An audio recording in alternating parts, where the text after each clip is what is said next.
Welcome to the 1099 ETC program. This tutorial covers creating the file for direct deposit when using the ACH Electronic Deposit method in AMS Payroll. The ACH method creates a file in the pairs directory with all of the direct deposit information in it.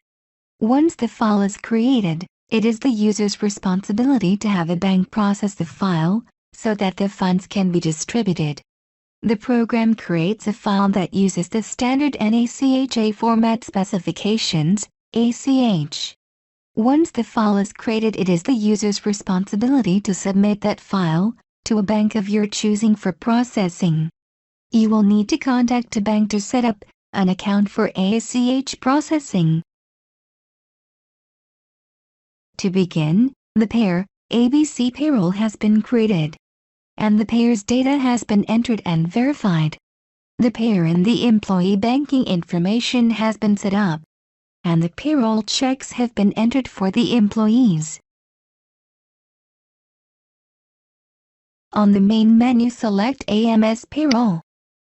Highlight the pair and click OK. Click Options.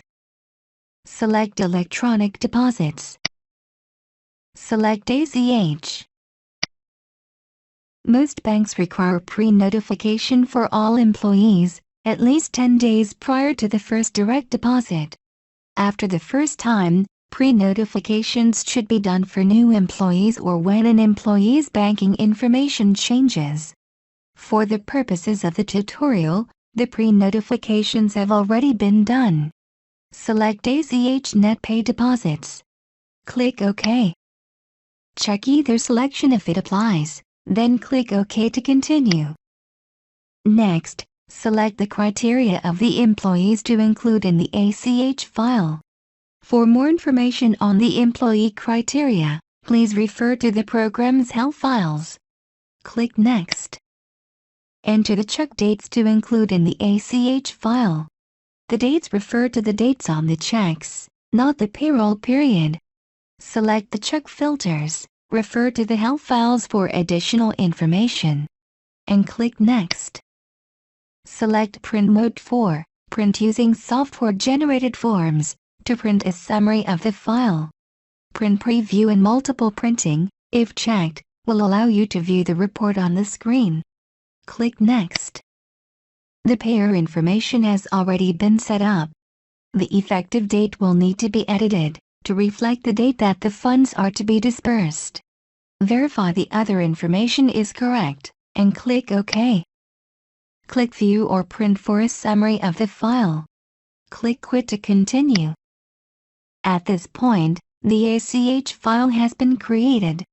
This screen will list the file location and name. The file is always created in the pairs directory.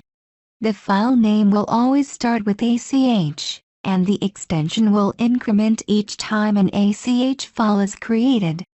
Please make a note of this information, you will need it when submitting the file to your bank. Click Continue. The file is ready to submit to the bank for processing. Please follow your bank's instructions on sending the file to them. For further questions, please review the frequently asked questions on our website, or please refer to the help files for additional information. Technical support can be reached by email, fax or phone. Thank you for using the 1099 ETC program. Have a great day.